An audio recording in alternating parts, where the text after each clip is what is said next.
Knowledge travels north by Chuang.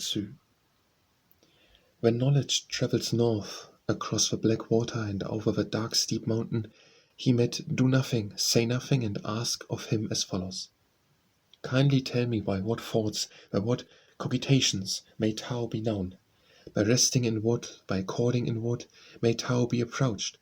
By following what, by pursuing what, may Tao be attained? To these three questions, Do Nothing, Say Nothing returned no answer. Not that he would not answer, but that he could not.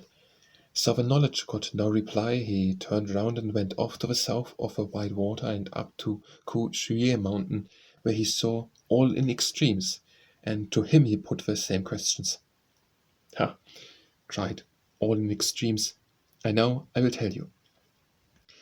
But just as he was about to speak, he forgot what he wanted to say. So when knowledge got no reply, he went back to the palace and asked the Yellow Emperor. The latter said, By no thoughts, by no cogitations, Tao may be known. By resting in nothing, by according in nothing, Tao may be approached. By following nothing, by pursuing nothing, Tao may be attained. Then knowledge said to the Yellow Emperor, Now you and I know this, but those two know it not. Who is right? Of those two, replied the Yellow Emperor, Do Nothing, Say Nothing is genuinely right, and all in extremes is near. You and I are wholly wrong. Those who understand it do not speak about it. Those who speak about it do not understand it. Therefore the sage teaches a doctrine which does not find expression in words. Tao cannot be made to come. Virtue cannot be reached. Charity can be evoked. Duty to one's neighbor can be wrongly directed. Ceremonies are mere shams. Therefore it has been said, if Tao perishes, then Te will perish. If Te perishes, then charity will perish. If charity perishes, then duty to one's neighbor will perish. If duty to one's neighbor perishes, then ceremonies will perish. Ceremonies are but a showy ornament of Tao, while oft-times the source of trouble.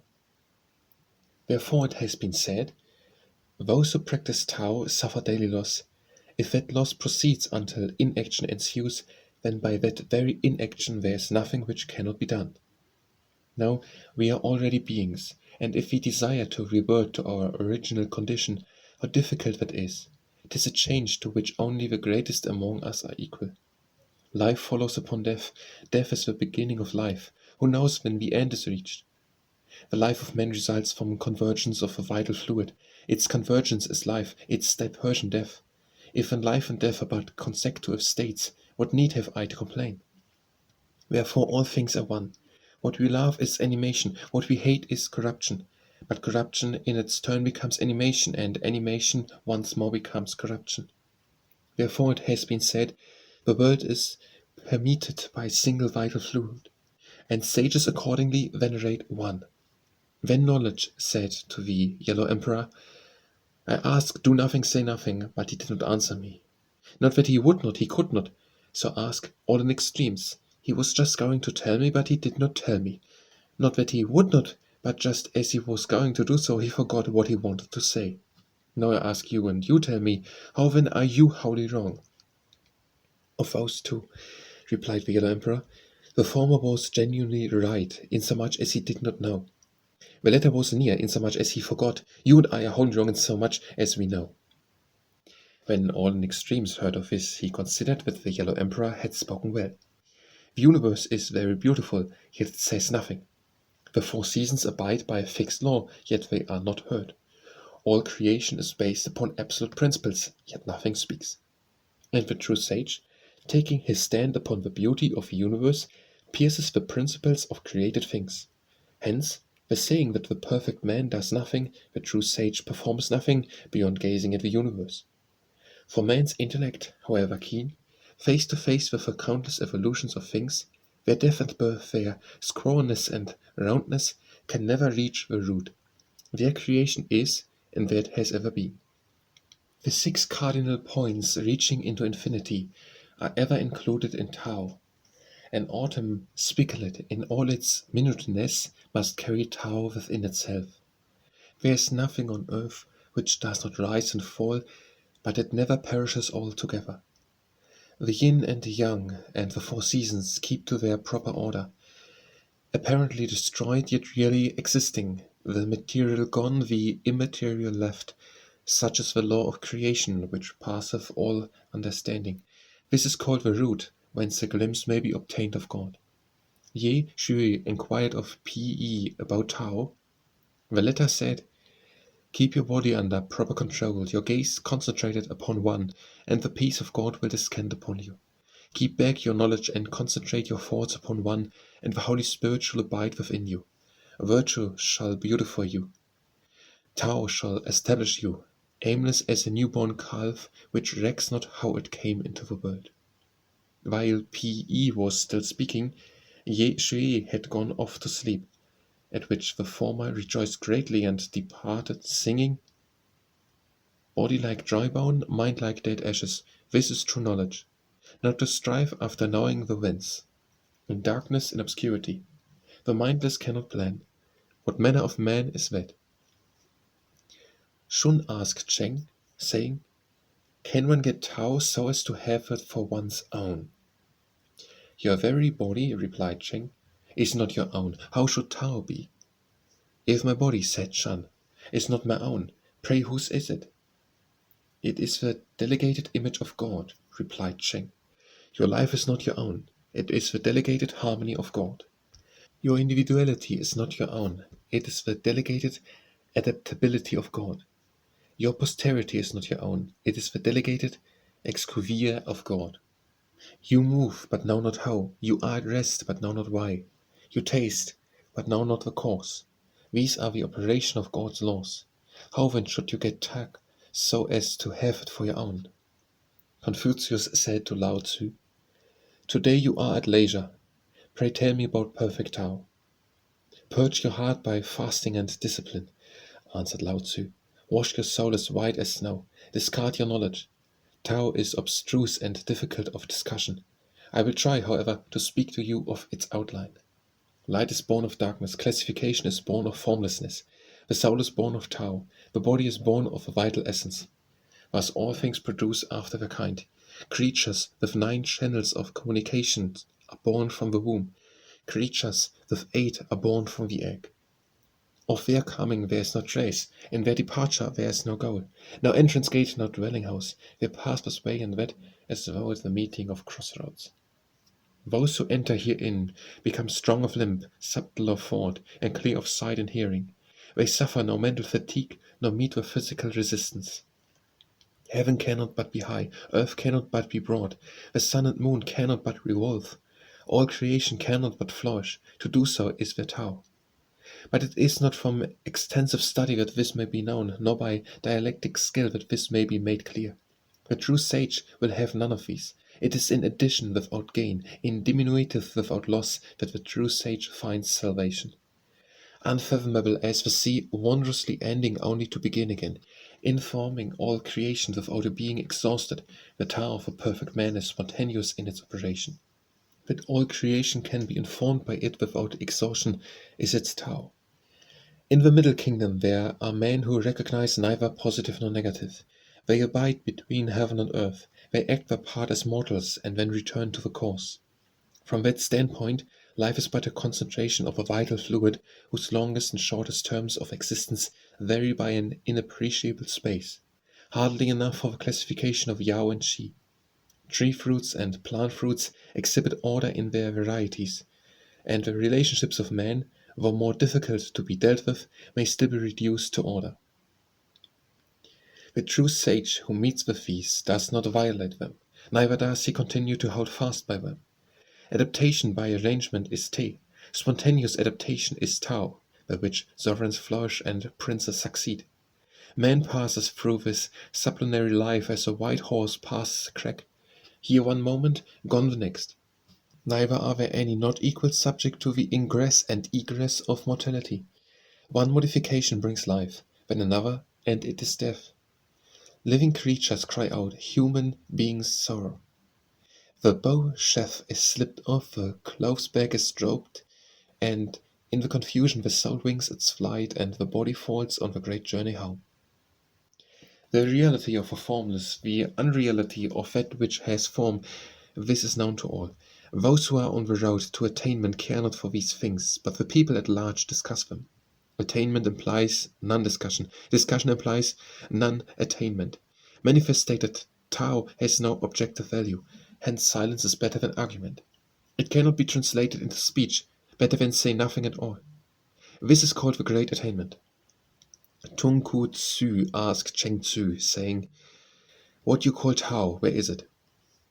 "There is nowhere," replied Cheng Tzu, "where it is not." "Tell me one place at any rate where it is," said Tung Ku Tzu. "It is in the end," replied Chuang Tzu. "Where goes the low down?" asked Tung Ku Tzu. "It is in a tear," said Chuang Tzu. "Still lower," objected Tung Ku Tzu. "It is in the potsherd," said Chuang Tzu. "Worse still," cried Tung Ku Tzu. "It is in order," said Chuang Tzu, and Tung Ku Tzu made no reply. "Sir," continued Chuang Tzu, "your question does not touch the essential. When Hu, inspector of markets, asked the managing director about the fatness of pigs, the test was always made in parts least likely to be fat. Do not therefore insist in any particular direction, for there is nothing which escapes. Such is perfect Tao, and such also is ideal speech. Whole, entire, all are three words which sound differently but mean the same. Their purport is one. Try to reach with me the palace of nowhere, and there, amidst the identity of all things, carry your discussions into the infinite. Try to practice with me inaction, wherein you may rest motionless, without care, and be happy, for thus my mind becomes an abstraction. It wanders not, and yet is not conscious of being at rest. It goes and comes and is not conscious of stoppages, backwards and forwards without being conscious of any goal, up and down the realms of infinity, wherein even the greatest intellect would fail to find an end. That which makes things are things they are is not limited to such things. The limits of things are their own limits insofar as they are things. The limits of the limitless, the limitlessness of the limited, these are called fullness and emptiness, renovation and decay. Tao causes fullness and emptiness, but it is not either.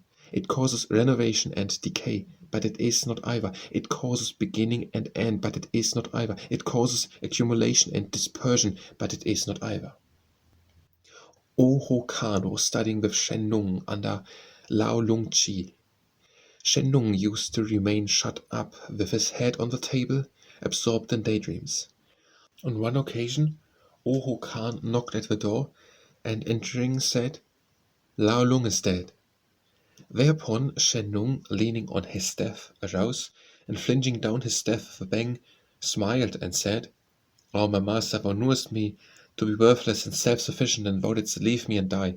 Now I, having no scope for my vain talk, I too will die." When Yen Kang Tio heard this, he said, "Those who exemplify Tao are sought after by all the best men in the empire. Now the one who has not attained to more Tao than the 10,000th part of a tip of an autumn spikelette is still wise enough to devote a vain talk and die. How much more those who exemplify Tao? To the eye it is formless, and to the ear it is noiseless. Those who discuss it speak of it as the obscure, but the mere fact of discussing Tao makes it not Tao." At this the Empyrean asked without end, saying, "Do you know Tao?" "I do not," replied without end, whereupon the Empyrean proceeded to ask inaction. "I do know Tao," said inaction. "Is there any method," asked the Empyrean, "by which you know Tao?" "There is," replied inaction. "What is it?" asked the Empyrean. "I know," answered inaction, "that Tao may honor and dishonor, bind and loose. That is the method by which I know Tao." The Empyrean repeated these words to Now Beginning, and asked him which was right, the ignorance of without end or the knowledge of inaction. "Not to know," replied Now Beginnings, "is profound. To know is shallow. Not to know is eternal. To know is external." Here the Empyrean broke in with a sigh. "Then ignorance is knowledge, and knowledge ignorance.